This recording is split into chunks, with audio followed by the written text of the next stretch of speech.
Today we're going to talk about our Hog Guard scaffold system. So we've got two different pieces. One is going to be an end, one's going to be your intermediate and centers. If you have door openings, window openings, and you need to continue walking on your scaffold planks, this gives you a safe area so they can't fall off.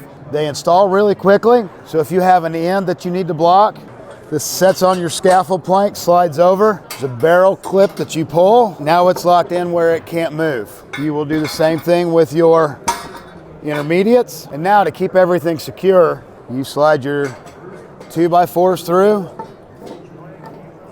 And now you have a system to where as somebody walks, they can't fall through.